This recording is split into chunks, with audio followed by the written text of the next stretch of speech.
आज बड़ी परिवर्तन की जरूरत है। समय की मांग है भाइयों कि आज परिवर्तन एक रास्ता बचा है। हाँ, हमारे माननीय डॉक्टर दिलीप भार्गव, राजवंश कुलदीपक, धमधरा गांव निवासी, 50 मुद्राओं से इस मंच पर भैया ने सम्मानित किया है। परिवार पढ़े लिखे महान बने। ये माताओं बहनों, आज बदलाव का समय चल रहा है।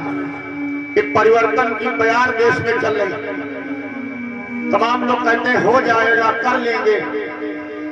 हम बड़ा साफ बात बताता हूं कि अभी नहीं तो कभी नहीं। जो तमाम लोग प्रतीक्षा कर रहे हैं, इंतजार कर रहे हैं, अरे गुरुजी अभी नहीं हो जाएगा, हम कहता हूं आज क्यों नहीं। बढ़िया काम, अच्छा काम, पवित्र काम, पुनीत काम तुरंत। चोरी करना, बेईमानी करना, ठगी करना, झूठ बोलना, किसी को करना है तो उसको टालते रहना चाहिए। कल बोल लूंगा, चुगली करना है कल कर लूंगा, आज नहीं करूंगा, फिर कल हो जाए तो फिर कल करूंगा। लेकिन बढ़िया काम, अच्छा काम, पुनीत काम तुरंत कल पर जाओ, क्योंकि कल किसी ने देखा नहीं। मृत्यु कब आएगी और हमें टांग ले जाएगी, इसके बारे में कोई लिखा पढ़ी नहीं है। तमाम लोग इसी तैयारी में रहे कि अरे समय मिलेगा तो कर लूंगा। कौन सा भी मौत आई जा रही है, क्या बीता जा रहा सब कुछ। पता चला 3 दिन बाद फोन आया कि वो रहे नहीं, दुर्घटना में गुजर गए। जीवन की जो श्वासें चल रही हैं तुम्हारे कब्जे में हैं, उन्हीं तक तुम्हारा अधिकार है। श्वास श्वास में ज्ञान सीखो, वृथा श्वास ना हो। एक भी श्वास बेकार न जाए, फालतू में चली जाए, नष्ट ना हो जाए। श्वास श्वास में ज्ञान सीखो, वृथा श्वास ना हो ना जाने इस श्वास का फिर आना हो। तमाम संतों ने, गुरुओं ने सोचा था कि क्या माझी चले जाएगा। बहुत सी बातें सोच रखी होंगी, बहुत कुछ सोचा होगा कि अभी करना बाकी है, तो क्या हुआ, नहीं कर पाए। बाबा साहब की बड़ी तैयारियां थी। 5 दिसंबर 1956 की रात, काली रात बनकर आई, उनको उठाकर लिए चली गई।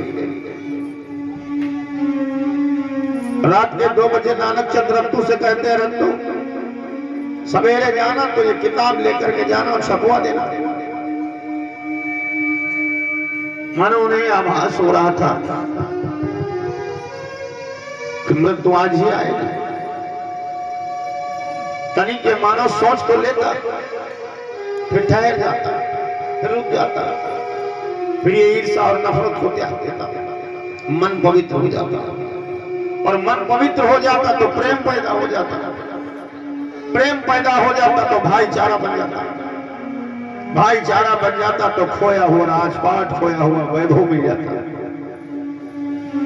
अब हमें गाने का शौक नहीं रहा, मैं मंचों पर बताता हूँ, बहुत हमने गाया है। 15 साल जिंदगी के कितने हमने गाया है। ये या तो ये मेरा शरीर जानता है या मैं जानता हूँ, बाकी कोई नहीं जानता है। और आजकल के उलट टप्पू कहते हैं कि आनंद राज अब 1-2 साल चलेगा, फिर खत्म हो जाएगा। हमने कहा हमें 16 साल हो गया है, अगर 1-2 साल और चल गया तो 18 साल हो भी जाएगा। अपनी अपनी ख्याल करो, तब तक दुकान चलेगी।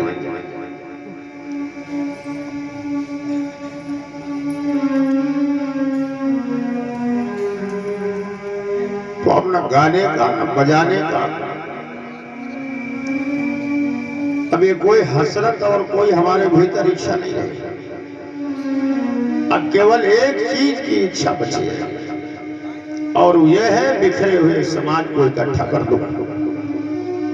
इन जिन मनों ये मन जिनके जल रहे हैं इनमें कटुता भर गई है, इनमें ईर्ष्या नफरत और घमंड भर गया है। इनमें प्रेम का दीपक एक बार जला दूं, मेरी जिंदगी का अंतिम लक्ष्य खत्म हो जाएगा।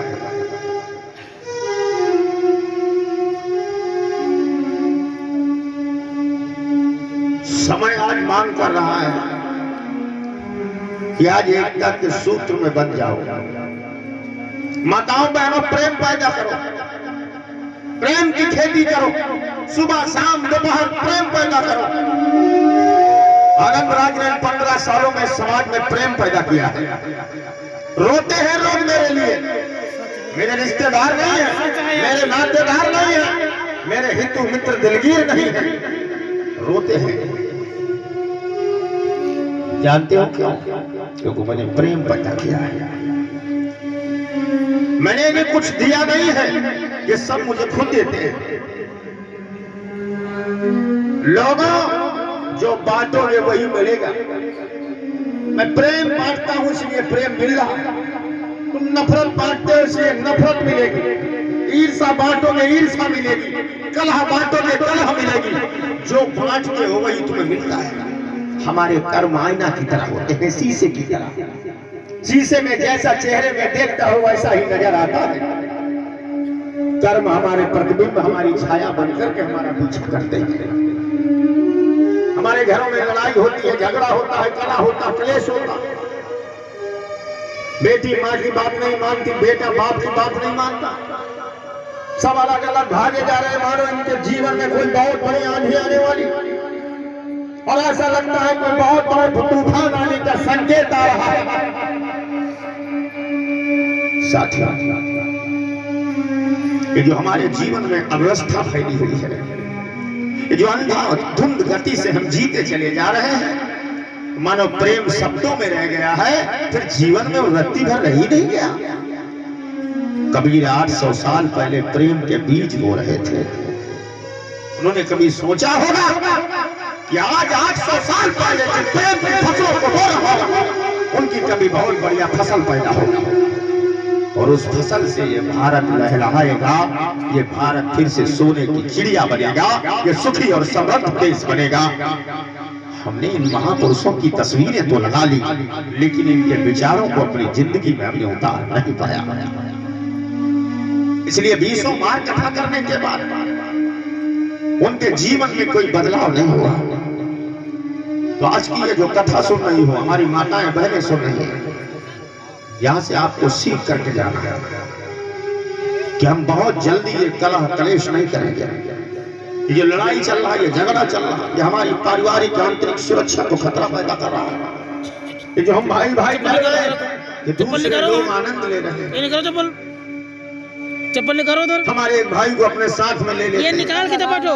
उसका इस्तेमाल गलत जगह हमारे आराम से बैठो। अगर वो प्रेम बना रहता, अगर वो भाईचारा बना रहता, तो फिर हमारे भाई को कौन कैसे ले जाता? जब हमसे प्रेम खत्म हुआ तभी तो वो लेकर के गया, तभी तो उठा करके हमारे पास से ले गया, और हमारे खिलाफ ही उसे हथियार बना करके इस्तेमाल कर रहा है। नौ कैसी क्यों चल रही है? किसी भी हाल में किसी को भटकने मत दीजिए। अहंकार मनुष्य का शत्रु है। बड़े बनने के चक्कर में रहोगे, सारे परिवार टूट जाएंगे, बिखर जाएंगे। फिर तनिक सोचो, फिर हमारी पहचान क्या रह जाएगी? और प्रेम जो कर रहे हो वो दिखावे का कर रहे हो। प्रेम कैसे करना है, मैं एक छोटी सी कहानी सुना दो तो समझ में आ जाएगा। बेटा पिता से प्रेम करे, लेकिन कैसा? पुत्री मां से प्रेम करे, लेकिन कैसा? बहू अपनी सास से प्रेम करे, लेकिन कैसा? ये झगड़ा इसीलिए हो रहा है, ये प्रेम खत्म हो चुका। आनंदराज केवल बीमारी नहीं बताता, उसका इलाज भी बता रहा। ठीक करना चाहो तो ठीक कर लो, वरना सब कुछ बिगड़ने वाला है। सब अपने अपने में जीने में लगे हुए हैं, और ऐसा लगता है कभी कभी सब अपने अपने रोल अदा कर रहे हैं। मानो किसी ठेके पर लाए गए, अपना अपना समय पूरा करने में लगे कि कब किसका समय पूरा हो जाए, पर्दा डाल दिया जाए, काम खत्म। लगता ही नहीं घर है, लगता ही नहीं परिवार है। पोथी पड़ी पड़ी जग मरा, पंडित हुआ न कोई, ढाई अक्षर प्रेम का पढ़े सो पंडित हो। कुछ लोग कबीर के पास गए, बोले भाई हम बड़ा किताबें पढ़ते हैं, बड़ा मोटे मोटे ग्रंथ पढ़ते हैं। बहुत से लोग तुम्हारे जैसे ग्रंथ पढ़ के मर गए, बड़ी मोटी मोटी किताबें पढ़ के खत्म हो गए। तो बोले तुम्हारी नजर में हमारी कोई कीमत नहीं, हमारे ग्रंथों की कोई कीमत नहीं। कबीर ने कहा कोई कीमत नहीं। अब कबीर ने उन्हें जवाब दिया, फिर पोथी पड़ी पड़ी जग मरा, तुमसे बहुत पहले मर गए ये किताबें पढ़ के। पंडित भयान कोई, विद्वान कोई नहीं बन पाया। तो कहा विद्वान कैसे बन जाते हैं? किताबें पढ़ी तब भी विद्वान नहीं बने? बोले नहीं। बोले तब बन जाते हैं? बोले ढाई अक्षर प्रेम का पढ़े सो पंडित हो। कबीर पंडित किसे कहते हैं? हमारे यहाँ जनेऊ डाल ले उसको पंडित कहते हैं, हमारे यहाँ तिलक लगा ले, चोटियां गांठी लगा ले उसको पंडित कहते हैं। कबीर कौन वाले पंडित को पंडित कहते हैं? ढाई अक्षर प्रेम का पढ़े सो पंडित हो। भाई तुम्हारे भीतर प्रेम है, तुम्हारे भीतर भाईचारा है, तुम्हारे भीतर सत्यता है, तुम्हारे भीतर शील है, सदाचार है, तो कबीर की नजर में तुम पंडित हो, कबीर वाले पंडित हो।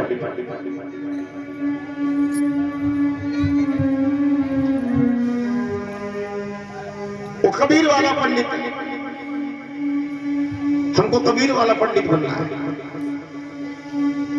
हमको दिखावे वाला पंडित नहीं बनना है। वो कबीर वाला पंडित जो है वो जहां बस जाएगा वहां प्रेम पैदा करेगा, वो जहां जाएगा वहां अपने प्रेम के द्वारा लोगों को जीतेगा। बड़ी शक्ति है इस प्रेम में, बड़ी ताकत है इस प्रेम में।